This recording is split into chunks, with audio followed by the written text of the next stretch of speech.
You can probably get going if you want. Okay, great. Well, folks, welcome to today's virtual panel discussion. My name is Haley Craig, and I'll be moderating today. I'm an associate fellow at the R Street Institute focused on international trade and investment policy. And I'm joined today by Clark Packard, who's with R Street as well, and Peter Rao, who is with the Hudson Institute.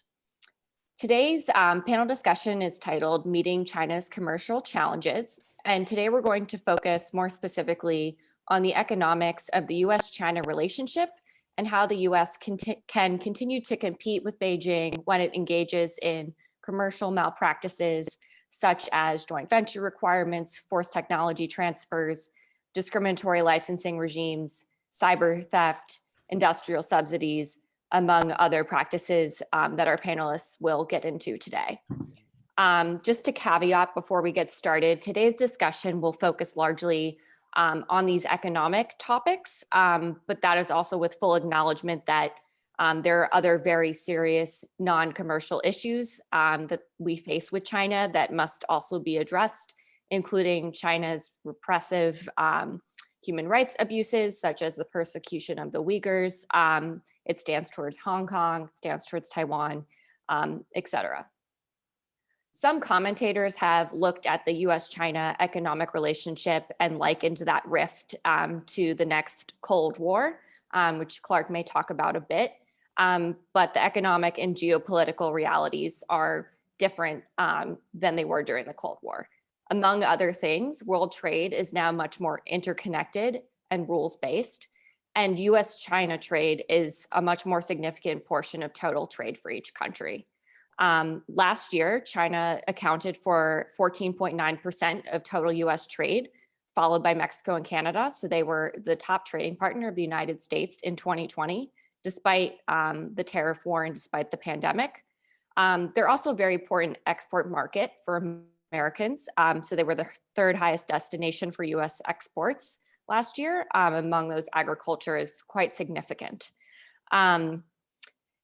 But as folks probably know, we also have tariffs that were implemented by the Trump administration on around $350 billion worth of imports from China, which is about 2/3 of our imports. And most of those are on intermediate and capital goods that are used as inputs for US manufacturing. I'm sure Clark will get, and Peter will get into some of the details there.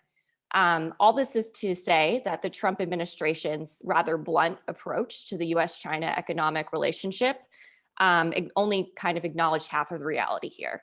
The administration did sufficiently recognize the aforementioned problems with China's commercial malpractices, but not the commercial significance of the US-China relationship as a whole in its decision to approach the issue with tariffs. So dealing with China while recognizing these realities is what we're here to discuss and debate today. So with me, I have two really great panelists. As I mentioned before, Clark is our trade policy counsel at the R Street Institute. He previously worked at the National Taxpayers Union on Trade Promotion Authority and the TPP.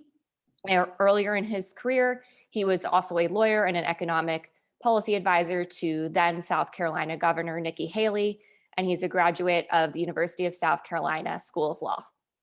We are also joined by Peter Rao. He worked as a director of research in the office of George W. Bush, where he helped the president research and write his memoir, Decision Points. He also worked in the White House during the Bush administration as an analyst at USAID. And he's a graduate of George Washington University and received his master's degree from the Fletcher School at Tufts. Just a quick bit on format. We're going to start with Clark. He's going to present a paper he put out just last month titled Outcompeting Beijing, a roadmap for meeting China's commercial challenges. After that presentation, Peter will have some time to respond, and then we can dive into questions. Please feel free to put questions that you may have into the chat or message them to me directly, and we'll get to them after both Clark and Peter present. Great.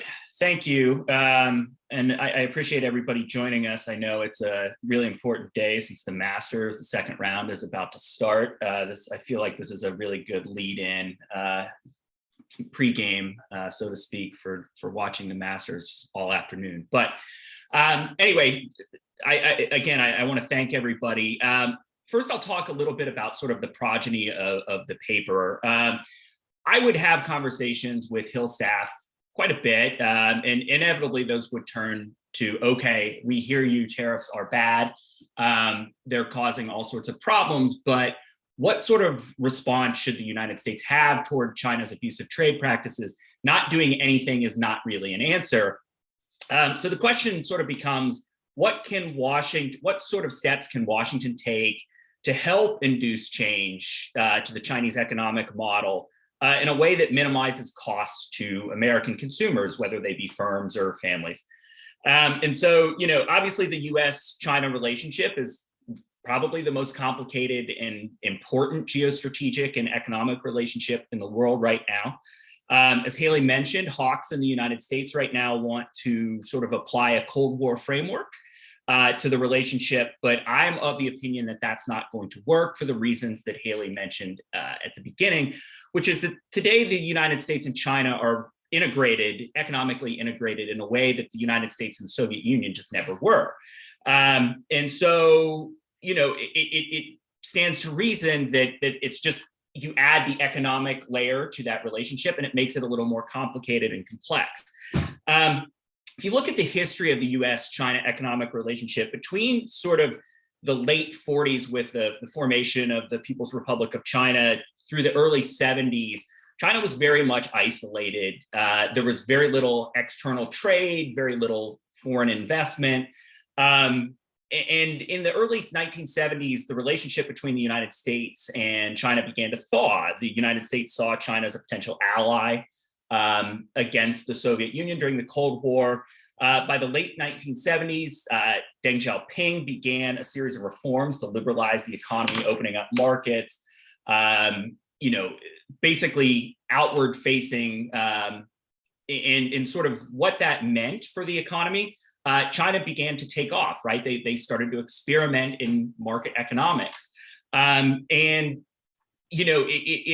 important to note that integration and those decisions made in China in the late 70s, I think, are way more important for understanding China's rise economically than the decision 20 years ago to admit China into the World Trade Organization. In 1980, exports were tiny from China. By 2000, exports before China joined the WTO, China accounted for 5% of global exports. Today, or I guess 2015, the most recent data I was looking at, its share of exports account for 15% or 12 to 15% of global exports. U.S. law, starting in 1974, allowed the president to grant communist countries most favored nation status, essentially a non-discrimination status on its products on a one-year basis. And that would be reviewed annually by Congress.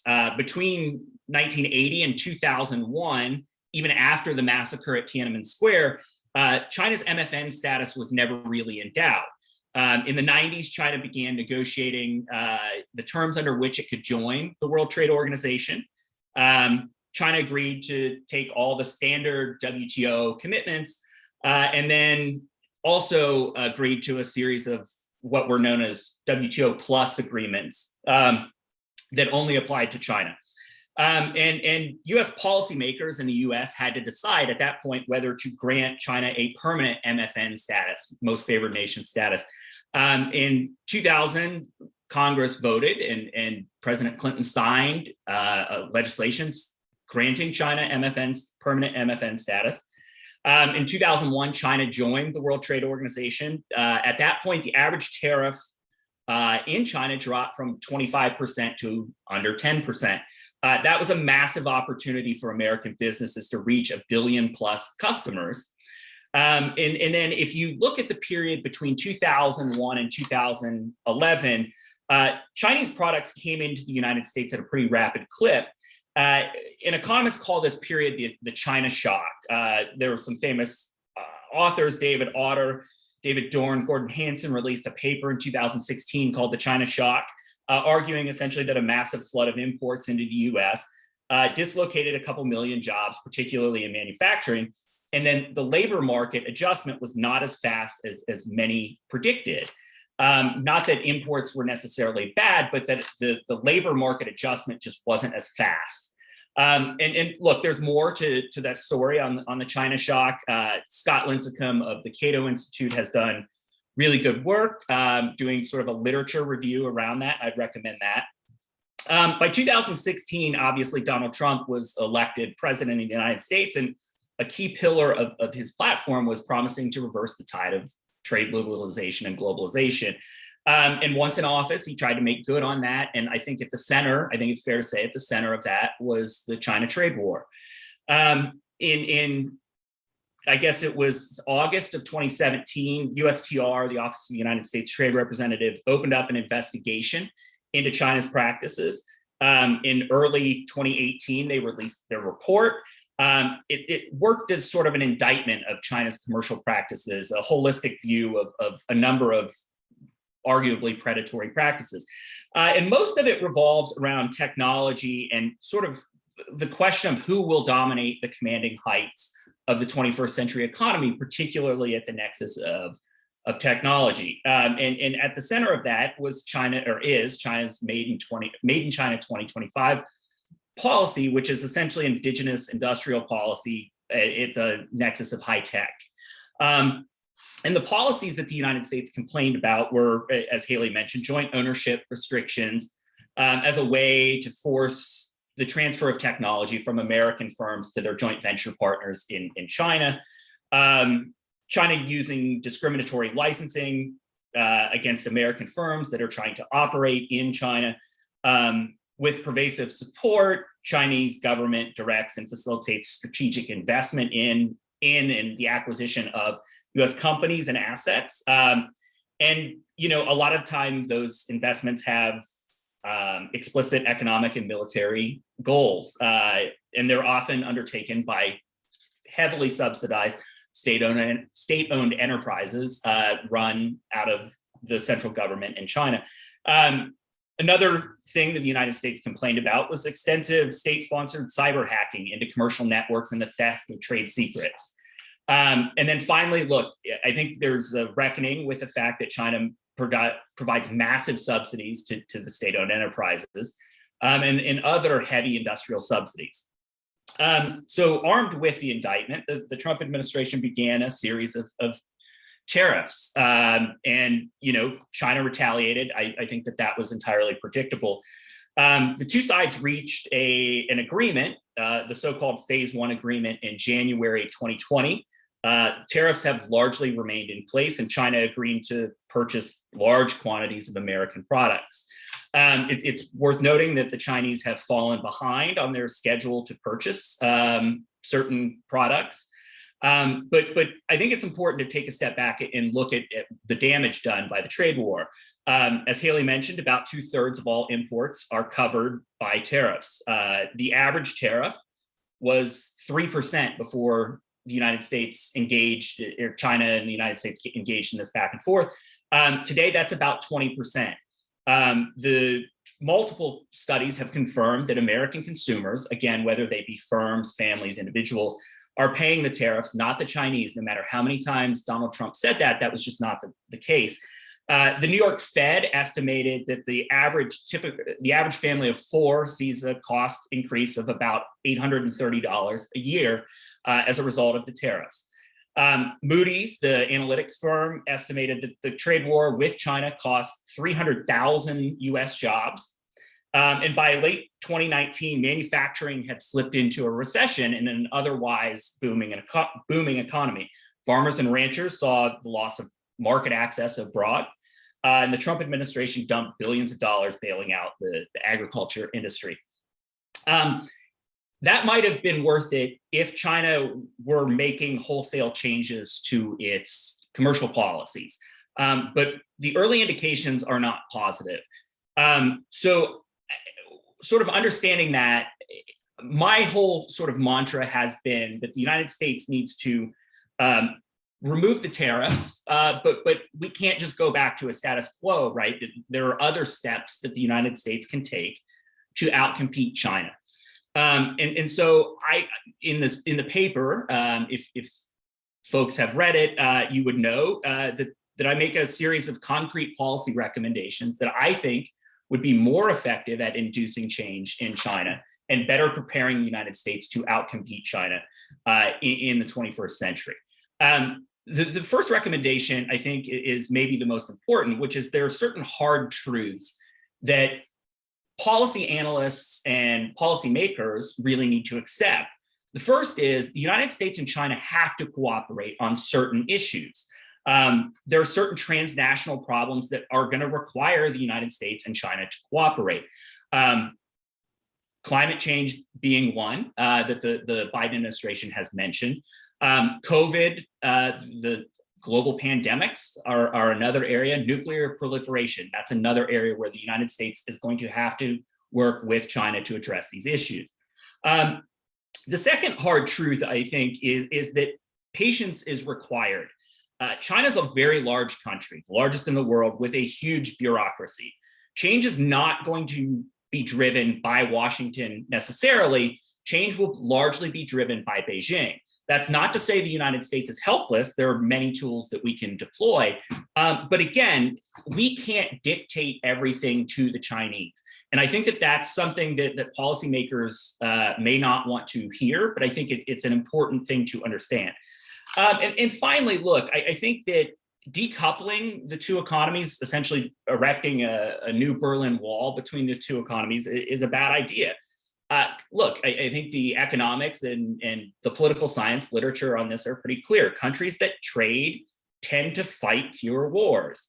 The cost of war becomes higher on both sides. And so, it serves as sort of a bulwark to prevent the proliferation of war and the outbreak of war. Second, China's a growing country. They have 1.4 billion people with a growing economy. If you want to write off 1/6 of the world economy, if you're a U.S. business, that's a huge blow. And look, if we impose a total ban on imports, we're going to see fewer choices. We're going to see higher prices, loss of sales and investment, et cetera. So that's the sort of high level takeaway. And then I make a series of other recommendations. Look, I think the United States needs to enforce existing trade agreements. I think that the Trump administration's sort of war of attrition on the WTO's appellate body was a mistake. And levying tariffs outside the confines of the WTO was also a mistake. And so, there are some of these policies that the United States complained about that are covered by WTO agreements. I think the United States should work to litigate those cases.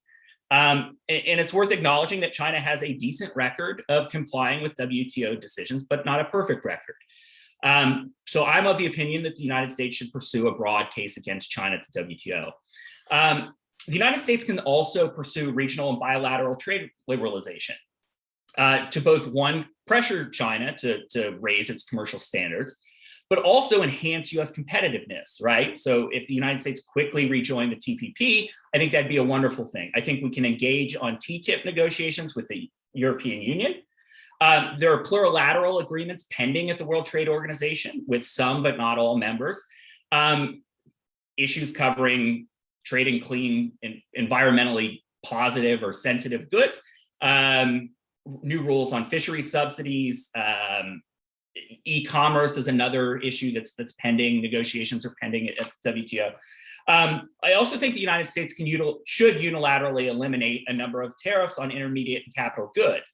Look, tariffs, I think it's fair to say, are simply regressive sales taxes. And World Bank data shows that about 60% of imports are capital goods, raw material, or intermediate inputs that American firms use to make products in the United States, and the lower prices make their products more competitive globally. And so tariffs on those items raise costs for American producers. I would also suggest that Congress reauthorize Trade Promotion Authority. Fast Track is set to expire in July of this year. That essentially provides the trade negotiating priorities of Congress and allows the executive branch to negotiate within the confines of what was laid out by Congress, trade agreements in exchange for expedited consideration of trade agreements. It's essentially a necessary precondition to negotiate trade agreements and pass them in Congress. I think requesting and passing trade promotion authority would essentially reestablish Congress as a serious player in setting trade policy, which is good after the last couple of years. It would allow the U.S. to complete ongoing negotiations. The U.S. is currently negotiating with Kenya and the United Kingdom. And it would also signal to trading partners that the U.S. is ready to exercise global economic leadership again. As I mentioned, look, the United States has very legitimate concerns, particularly with respect to technology. And again, much of the policy friction results from China's Made in China 2025. That program covers high-tech manufacturing, alternative energy vehicles, information technology, telecom, robotics, AI, and aerospace engineering. Take the company Huawei, for example. It's privately run, but heavily supported by the Chinese government. 20% of the global market, mobile phones, the largest manufacturer in the world, ahead of Apple and Samsung. It's a major, most concerning for the United States is that it's a major supplier of 5G technology and 5G infrastructure. For policymakers in the United States, Huawei is a national security threat and a tool of the Chinese military, which could tap equipment and spy on consumers around the world. For Xi Jinping and the Chinese government, Huawei is a cutting-edge technology firm that could dominate the telecom industry. The Trump administration, to their credit, launched the Clean Network Initiative last year to keep telecom gear made by Huawei and other Chinese companies out of democratic countries. And they've shown decent progress in that space. I think it's worth noting that those efforts would have been more successful if Washington hadn't been a little too eager to declare other countries' steel and aluminum national security threats. But alas, that's not the reality. Another suggestion I make in the paper is to use careful and transparent export controls. Restricting exports can be a powerful tool to protect innovation in the United States and protect national security. This isn't controversial, right? It should be illegal to sell missiles to the North Koreans, right? That's not controversial. Where this gets tricky is products that have both a military and a commercial application. And overly restrictive export controls, I think, can, sort of, they lose their effectiveness when a country like China can source them from a source other than the United States, right? That does nothing to enhance the security of the United States and simply deprives the United States of a sale of a product, American firms, the sale of a product. I think it's also worth noting that tech firms would lose access to major markets, foreign governments would retaliate. And if it's too restrictive, it can dissuade foreign companies from setting up operations in the United States if you can't export out of the United States. So I think that policymakers should be looking at a number of reforms there. We need to be more judicious about invoking the claim national security. Again, I'd go back to the Trump administration's really egregious use of national security claims to restrict the import of steel and aluminum. You wouldn't want to apply an export control when the product in question is available from a third-party country. There need to be more checks and balances in the export control regime with judicial review, automatic sunset. And we need to solicit more feedback from private firms to determine whether there are ways to mitigate the potential risks posed by the export. I'd also mention that we should be more circumspect about our use of antitrust in the United States. Companies like Google are driving massive investment into those high-tech areas that we're going to need to compete with the Chinese, particularly in AI and robotics. And I think that people have a desire to crack down on certain large tech firms. And maybe that makes sense, but I don't think they're giving it enough thought when those firms in the United States are competing against heavily state subsidized firms coming from China. The United States should also increase legal immigration. I think that is maybe one of the more important recommendations in the paper. We need a lot more immigrants in this country. Legal immigration declined by about 50% during the Trump administration, and that's not a recipe for sort of an innovative and dynamic economy. I think the literature is crystal clear on this. Immigrants are net job creators because they tend to be more entrepreneurial than non-immigrants. Pfizer, for instance, we all are thankful for Pfizer. Pfizer was started by immigrants. 50% of Silicon Valley workforce is foreign born. 75% of math and science graduates in Silicon Valley are foreign born. Between 1990 and 2010, inflows of foreign STEM graduates explains about 30 to 50% of the productivity growth in the United States. Foreign-born high-skilled workers are twice as likely as native-born Americans to be granted patents, for example. And look, there's also a huge spillover effect. A 1% rise in immigrant college graduates in the population increases patents per capita by about 10 to 20%. In other words, they provide a direct benefit to the United States and spur innovation among non-immigrants. Another thing that I would suggest is we need to bolster STEM education in the United States. If you look at our STEM K through 12 STEM outcomes, according to the most recent study by the OECD, our math and science lag well behind China. The one sort of saving grace we have in the United States is our higher education system is the best in the world. It attracts lots of immigrants coming to the United States. And my hope is that we can convince more of them to stay and work in the United States and support this sort of overly or very, very dynamic and innovative economy. I'll mention just a few things briefly. Look, I think the economy is depressed right now, but over the long run, we have a serious debt problem. Now, again, is not the time to try to balance the budget, but over the long term, our debt projections are not good. And so they're on an unsustainable level, and we need to take that seriously. I think if left unaddressed, it would hurt our standard of living and hurt productivity and innovation. Likewise, the United States and China are the two largest emitters of carbon dioxide in the world. The U.S. Emissions, to its credit, are essentially flat, and China's continue to grow. And China has basically said they have no plans on curbing coal production in their country until 2035 at the earliest. I'll mention one last thing. I think the United States needs to improve the sort of tax treatment of R&D costs. Under the Tax Cuts and Jobs Act, the Trump tax cuts that passed in 2017, when an American firm makes an investment into R&D costs, it can deduct those costs from its tax liability during the year in which they occur. That's the right idea. But that tax treatment is set to expire at the end of the year. And so firms making R&D investments will have to amortize those expenses over a 5-year period. And that tends to raise the costs of doing R&D in the United States. And again, that will lead to less innovation, fewer technologies, lower productivity. With that, I will stop, but that's sort of a high-level overview of my paper. Great, thanks, Clark.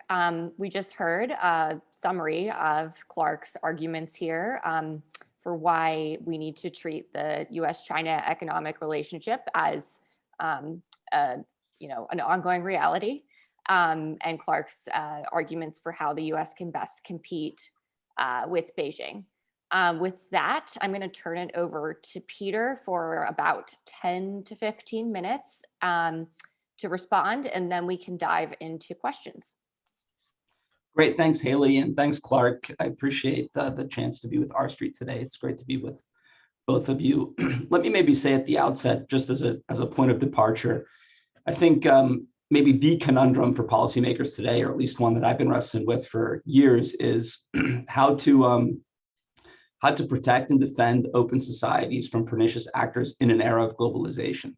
I think this is a bit reductionist, but two buckets of thinkers on this. One are China hawks, who view China in the framework of a new Cold War, and I think there are some similarities there, although the differences, as Clark pointed out, are rather large. They sometimes, though, are a bit quick to dismiss the implications of shutting down certain free market principles that in the past have really been important to our prosperity.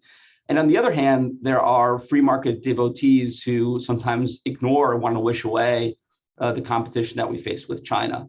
And so I would just congratulate Clark, because what I view as a tension, that conundrum between free markets and the China threat or the China challenge, he, I think, suggests is a bit more of a paradox, meaning the answer is right in front of us. Freedom, openness, and markets are a way of competing with China and actually coming out successful in this competition.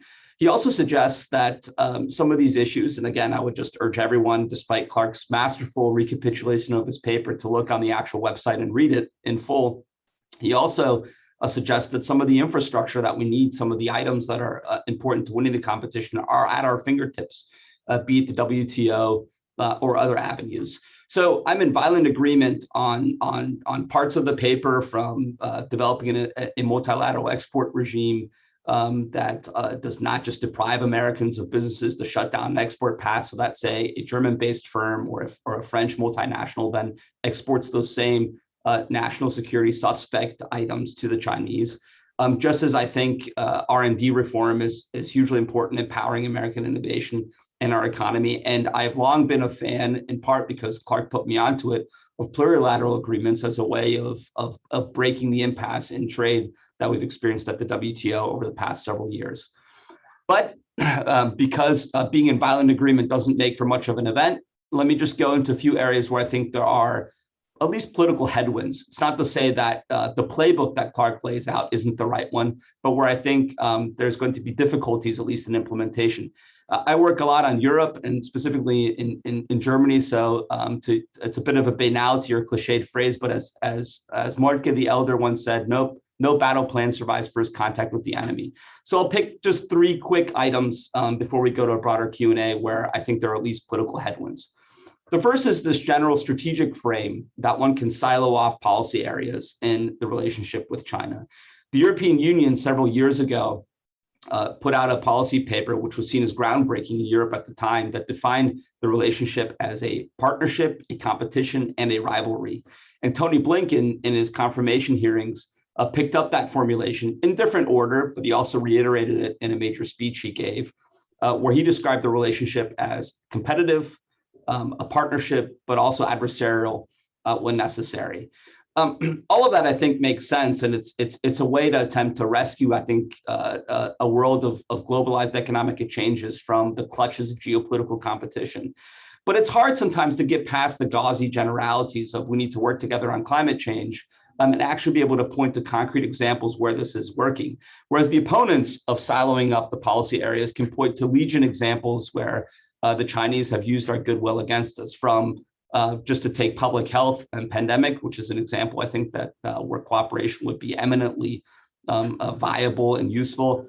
Russian and Chinese espionage operations to steal our vaccine research, to climate change, where the Chinese data isn't all that promising. So if we're going to proceed down this path as a way of trying to keep areas of cooperation open, I think it's really important that we're able to push back when the Chinese try to link areas of cooperation. So, for example, our economic relationship to areas of rivalry. When the U.S. pushes back, as it did together with the Canadians, the Brits, and the European Union on human rights abuses in Xinjiang, the Chinese might then threaten certain economic relationships. And it's important, I think, that we stand firm in these various areas.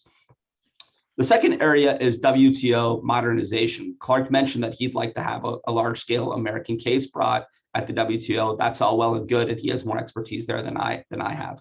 But he also calls for modernizing the WTO to take on some of these practices that China is engaging in that are problematic, from subsidies to theft and all the rest. I guess one question I would have, and this truly is a question, is how likely and feasible is it that we're going to be able to really push for and in the end land WTO modernization while China is at the table, since they're part of the WTO, and be part of that discussion? So again, that's really in the realm of the politically feasible rather than something that I would like to see happen. And then the third, all three of which are, I suppose, Europe related, given that I work a lot in Europe, is the prospects of a European trade deal. Clark already saw this critique coming in an email he sent me yesterday. Can we actually get on the same page on getting a trade relationship with the Europeans? Interestingly enough, I think blowback against trade has been bigger in the U.S. over the last several years. There's obviously been, as no news to anybody watching this panel, a perceptible shift on trade in the U.S. Europe remains where it was. It's just unfortunately not necessarily in the best place. During the heyday of the transatlantic trade negotiations, I saw one opinion poll that had 70% of Germans opposed to consummation of that deal. There are topics like chlorine chicken or soybeans that have been genetically modified, which are absolute red lines for a lot of Europeans, and in turn their representatives, who put a lot of pressure on their trade negotiators. And of course, as much as, for example, the French like to criticize Donald Trump for protecting or threatening to protect American auto workers, as soon as it comes to French farmers, those are an important part of the French identity. So we have to make sure that they are exempt from any trade deal. And as Hill staffers and Hill members, and Clark and Haley know, once one gets to agriculture, that's a very dicey and sensitive subject when it comes to a trade deal. So I don't want to take too much time. This really is Clark's moment to shine, and congratulations on a great paper. I don't have substantive critiques. For me, it would really be a question of how do we get from this playbook and this sort of public intellectual layout to actually accomplishing that which we want, and how possible and viable is that? So thanks, and with that, I'll give it back to Haley. Great, thanks, Peter. So one of the things that you just touched on actually relates to my first question, which is a more meta question, and then we can dive into some of the nuts and bolts of the arguments here. But you did mention that on issues like human rights abuses, that it is important for the US and its allies to be willing to stand up to China on those issues, even when China threatens economic punishment. So let's start with a kind of question here about the tension between our economic relationship with China and national security and human rights issues. So trade and investment, as we've seen in the US, are usually likely to come in second to national security concerns, that those will always take primacy generally. And we saw that with the use of 232, but which was more, I would say, a veneer, but we see it also tangibly with export controls and such. Given that tension between national security and trade, is it possible to treat the U.S.-China relationship purely on an economic basis? I can take the first stab at that. I think that's probably right, that it's the trade and commercial aspects of this relationship will be secondary to those concerns. Even if, maybe certain free market organizations and analysts might not want that to be the case, I think that is just the political reality. I think, because a lot of the products, certain products that sort of form the core of US concerns, both have military and commercial application.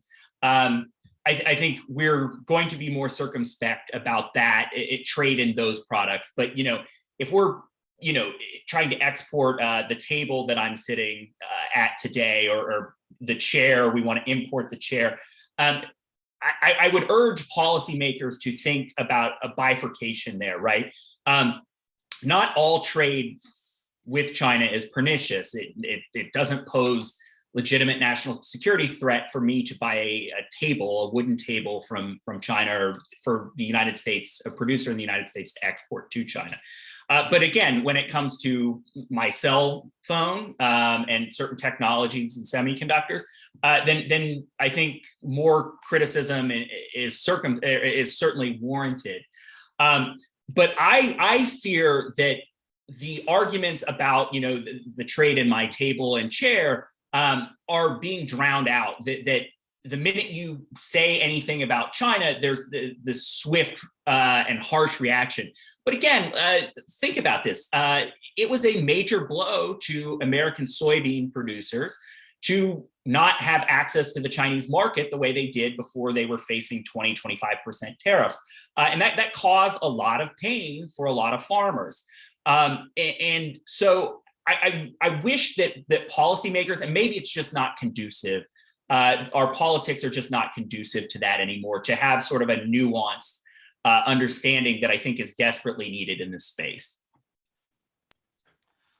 I'll just add on to that. I think the best analysis is always interdisciplinary, which is to say it includes national security and economic components, and it understands the relationship with China in its entirety. And my fear is perhaps less that economics are being drowned out, but just that economists and business leaders are having a conversation in parallel to national security discussions. And so really the decision doesn't come together until you reach, say, the Oval Office or a high level decision making level like that. And so perhaps there is some pain that's going to be part of the process of resetting our relationship with China, and there might be some economic costs to that, but we should be aware of those costs heading into them, and we should be, I think, cogent that we're taking a decision that might cause pain in X, Y, Z area. And to the extent that we stick our heads in the sand and pretend as though, say, a national security decision, if we are to stand up for the decision once it's been taken, won't have economic costs, or that we can proceed economically without worrying about the competitive national security elements of the China-U.S. relationship. If those remain separate conversations, I'm afraid that's where policy begins to miss the boat a little bit, to mix metaphors. Right. So there's a point where there is a level of breakdown between these kind of two silos of policymaking. I think that's a really great point. And China definitely is a good stress test of that. To this end, we do have an audience question that I think will help with framing the rest of the discussion, which is, we just saw a change in administration. Obviously, the Trump administration was very aggressive against China, and I think both Democrats and Republicans generally tend to agree that the Trump administration's complaints were legitimate. And I think a lot of US allies agreed with that as well, although there's disagreement on the proper tactics, which I think is part of what we're talking about here today. Given that we just switched administrations, do we have any signal, or what signals are we seeing so far from the Biden administration folks on how they are planning to treat and approach the U.S.-China economic relationship, specifically with regards to trade policy? I would say that the Biden team gets a little bit of a pass for a little while on this question. Obviously, it's very important to try to get this policy right. And so again, I'm willing to give them a little bit of deference to analyze this situation.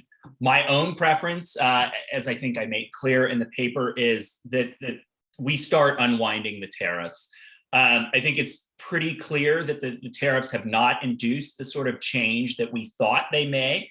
And again, China is not purchasing the quantities of products that it sort of promised to make. Now, I was of the opinion when the phase one deal was set that the United States spent way too much political capital trying to get China to commit to buying X quantities of products, and not enough time really targeting the sort of fundamental questions that formed the basis of the indictment by way of the 301 report. I think that you needed to spend, the United States developed all of this leverage from these tariffs. And when we say, okay, now you need to buy X, Y, and Z quantities, and the guiding principle is the trade deficit, I think that fundamentally misses the problem with the Chinese economic model, which is, again, revolves around abusing IP and stealing trade secrets. And so in other words, we should have spent our energy sort of forcing the Chinese or trying to force the Chinese to better protect intellectual property, to cut down on cyber hacking, X, Y, and Z issues that I think are more fundamental to really getting this relationship right. But yeah, my hope again would be to unwind the tariffs, but I'm willing to give them a little bit of time on this. Sure, I'll just add a word then to that, which is I agree with the Biden team deserving a little bit of a break, because to say the least, it was a rocky transition. And then one shouldn't underestimate the pandemic and just making it difficult for regular order and government to take place and for a new team to get up and running. The rule is always, I think, 3 to 6 months for an administration to find its sea legs as it is. And when you add those complications to it, it's not surprising. One, I think, way that think tankers tend to get intelligence is from visiting delegations who meet with White House and in my case, State Department or Treasury officials, and then they stop off at think tanks and you can hear a little bit about what the government is thinking. And all I've heard is that everything is under review, always under review. And so it strikes me that obviously President even made this comment during the transition that he does not want to lose the leverage or prejudice his options, I think is even the phrase that he used, which in turn may have influenced and this might be an unfair link, but it might have influenced the European decision to go for the CAI agreement, the Comprehensive Agreement on Investment, because it realized that the U.S. was going to stay within the phase 1 deal. My general view, I mean, Clark mentioned that he'd like to see a dismantling of the tariffs, is that, tariffs shouldn't be the end state. They have to lead to some sort of political solution. And insofar that the phase 1 deal is supposed to produce phase 2, I guess we can give the Biden team time to think about its options, how to work through it and get towards those demands that we've made and that Clark cited in the 301 report in his paper as being Chinese malpractice. Because if the tariffs are just in existence for the sake of existing, obviously there's economic damage there. Yeah, absolutely. No, and I wasn't, I was not trying to say the Biden administration should have made a decision yet, but obviously the Trump administration made a lot of moves that does put an onus on the Biden administration to figure out how to move forward, right? There is this phase 1 deal out there that, I think has received a good amount of criticism. It's largely a purchase agreement. And as Clark mentioned, China's not necessarily complying with those purchase commitments. But the deal did materialize to an extent, a deal materialized, right? And so I think it's interesting to point out that, the tariffs did actually lead to some type of agreement, at least on paper. And does the Biden administration really want to tear up, any progress that may have actually been made in terms of bringing the Chinese to the negotiating table? So the question that I would have next is, should the U.S. have a trade agreement with China? If that were an option, and if, let's say, we were able to figure it out domestically, given what we saw with what we've seen so far with the Comprehensive Agreement on Investment, Peter, that you just mentioned, do you think that's something that should be done from a national security perspective, from an economic perspective? And then, what are the political hurdles to even reopening those negotiations? I would say that a formal trade agreement with China, at least at this point, is not possible. It would be an interesting thought exercise and sort of see how it went. But I think the politics have shifted so dramatically that it would probably be impossible, and it would be a large waste of political capital and time for negotiators to try this. I would say, though, that the Obama administration was negotiating a binding bilateral investment treaty with China, which was shelved by the Trump administration.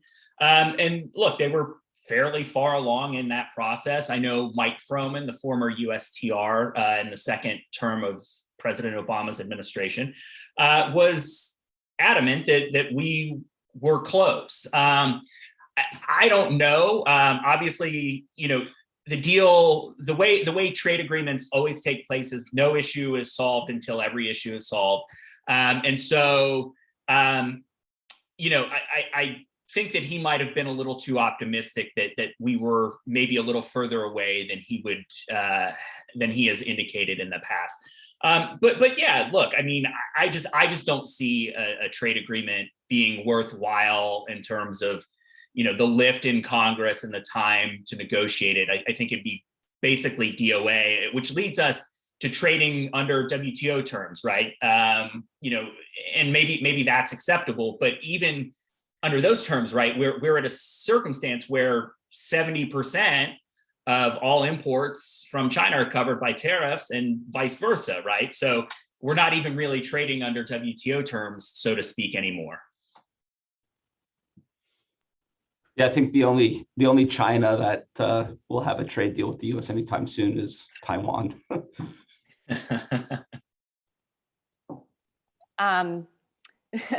Great. Well, let's turn to a question from Simon Lester with Cato, and he put it in the chat here. But this kind of gets to what both of you mentioned, and I think what the Biden administration has at least said off the cuff, right, is that the solution here is to work with allies, and we say that a lot when in the think tank circles when it comes to China trade and disciplining China. What does that actually look like in practice? How can the U.S. effectively coordinate with its allies to rein in China? And then I guess more specifically, Peter, would love your thoughts on the U.S.-EU relationship and how, which is a very significant economic relationship, and how that that alliance could potentially be leveraged to rein China in a bit. Yeah, look, as I mentioned in the paper, and I've said, and think tankers have said over and over and over again, look, the United States shares a lot of concerns with our traditional allies in Europe and Canada. They share our concerns with certain Chinese practices. But I think that, it may be more challenging than we give, than sort of think tankers acknowledge, right? Because within the EU, you have 26, 27 countries, and forming a common position with all disparate views on how their relationship with China exists and how it ought to exist. So is it possible for the United States to form a common position with the Europeans? I think that is easier said than done, but I also think it's worth trying. And I'll defer to Peter, who's more of an expert on Europe and the EU and understanding that relationship.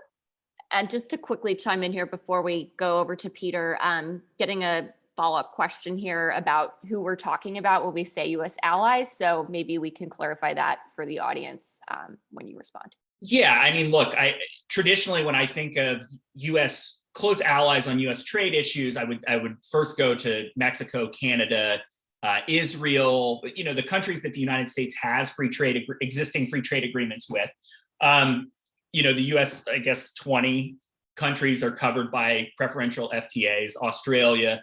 And then you look at countries in the EU, so France, Germany, as well as countries like Japan, South Korea, with whom we have the U.S.-Korean FTA.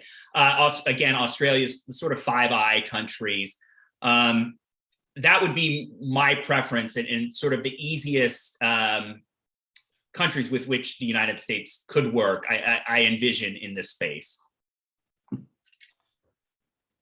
Well, I think when American presidents take office, they obviously envision Europe through the natural channel of NATO because there's an existing multilateral framework. And so oftentimes the news coverage is dominated by the major military actors, in NATO, which are France, Britain, and the US.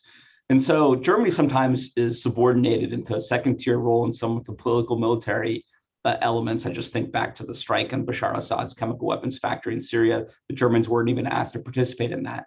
But then when it comes to these economic issues, the clear superpower in Europe is Germany. When it came to the Greek debt crisis after the European financial crisis last decade, it was really Wolfgang Schäuble, the finance minister, Angela Merkel, the chancellor, who were sort of the twin powers taking the big decisions in Europe. Yes, there are 27 members of the EU. Germany alone is not sufficient, but it's a necessary player for any European position. And on China, it is clearly outside of, I'd say even the American comfort zone, but outside of where some other European countries would like to be.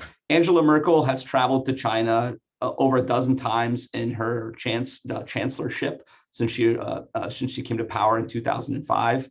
I think it might even be up to 15 times now. On virtually all of those trips, I've heard from reporters who've accompanied her, people who've been in the delegation. She talks about the importance of reciprocity. But clearly, Germany alone and Europe alone, just as perhaps the US under the phase one deal alone, can't demand the type of reciprocity that they might be able to get if it was a joint European-American position vis-a-vis China. So organizing a European-American, and then we can include the important democracies of Asia, Japan, South Korea, Australia, the Americas, Canada, Mexico, as Clark mentioned. Once you have those actors together, I think you can begin to really have leverage in any conversation or discussion with the Chinese. The problem is it's really hard to arrive at a common position on China because not only is Germany the most important country in Europe dependent upon the Chinese market, but the most politically influential industries within Germany are disproportionately reliant on the Chinese market. VW, the most important and biggest auto company in the world, I think it always sort of 1 and 2 with Toyota. Toyota might have just surpassed it in 1 or 2 metrics, but nonetheless, hugely influential, has something like 40% of its market share in China. So Angela Merkel has never used the designation rival to describe China. I mean, the European document, cooperation partner, a competitor, and systemic rival might have also been a way for countries just to pick and choose which designation they would like to use within the EU, rather than really a serious kind of coherent policy front. And I can see this on the horizon with her potential successors within her party, whose advisors all have very much so a Merkel-esque attitude towards China, because big German business is very reliant on China. And so would Germany really truly be prepared in the context of a transatlantic relationship to demand reciprocity, and then if pushback arrives from Beijing, to stand their ground? That is really the million dollar question, I think. To date, we've seen BASF, VW, build, for example, build factories or production lines in Sanchang at kind of the one can't say the formal request of the Chinese government, but clearly as a way to give the Chinese some cover. So you can see that there are obstacles here and to forging a transatlantic alliance. And when it comes to hot button issues like limited technological decoupling, which one can imagine the Biden administration in certain areas asking for, it's hard pressed to imagine the Germans signing up for that. That being said, we have a test case, I think an early test case arriving, because the CAI is not yet ratified. It's been negotiated, obviously, during the transition, which itself I think is telling, the American presidential transition. And after the U.S. and its allies, Canada, UK, Europe, slapped human rights sanctions on China, and China responded with this hammer punch. The parliament, the European Parliament, several of whose members were sanctioned, has soured on the CAI. So the question is, will it be ratified or not? And the line emerging out of Berlin is that they still would want ratification if they can by any chance get there. So it's a very difficult and complex issue. And the reason I started with NATO and the security component is because, for example, France, it's not really a superpower anymore, but there are, a couple of million French citizens in the Pacific. It maintains with its naval fleet some presence in the Pacific. It regularly has freedom of navigation operations. Germany has none of that, right? Germany is very present with business interests. It has sort of an anthropological understanding of everything east of Germany all the way to China. And when you land in places like Bangkok, the skyline's illuminated with firms like Siemens. So it is very much so focused on the economic front, less so on what the U.S. is worried about, a debate raging in Washington over the defense of Taiwan, for example. So I say all of that as just showing that there are different vantage points and viewpoints of this relationship, and bringing them into alignment is going to produce some headaches, but is going to be the big task of the Biden administration. Great, thanks. I think we can maybe do one more question. Does that sound good to you both? Yeah, that works. Great.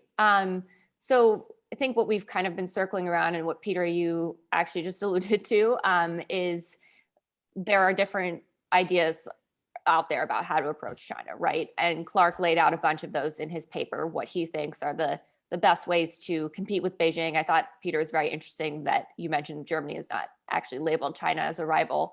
But with the Biden administration coming into power, and even we saw this even with the Trump administration as well, Democrats have traditionally been more protectionist. The Trump administration was quite protectionist for Republican administration, and that's probably understating it a little bit, is, Clark's arguing, okay, we work with allies, we go to the WTO, we bring this case against China, or we join these trade agreements in order to counter China. All that's well and good from the free market approach. But Peter, as you kind of mentioned in your opening, sometimes the free marketers get blinded in that kind of, pure economic silo as well. And so to the extent that there is this debate going on in the US and within the EU about how to counter China, not every idea is going to be, okay, let's go to the World Trade Organization. Some really common things we've been seeing in the US are actually increased protection, increased industrial subsidies for industries like semiconductors, for example, Belt and Road style overseas financing in order to, compete with Beijing's financing of infrastructure projects in other countries. So, how do we either, push back on those ideas, or, is there some merit to them? Is the solution a combination? What would you say to folks that are kind of saying, no, this is the solution, not the WTO, not working with allies? Yeah, look, I think a lot of this stuff is not an either or proposition. I think we can do two things at once. I get back to the fundamental point I'm trying to make in my paper, which is ultimately the most important thing that we can do is outcompete China. And how do you do that? And a lot of the steps, right? We can deploy certain tools of economic statecraft, whether that be TPP or trade agreements or litigating cases at the WTO. And again, we should do that. But overall, it's what I'm most concerned about is a pervasive belief among policymakers around Washington that the way you compete with China is by mimicking China, by closing the country to immigration, to massive industrial policy, and closing the ports from trade.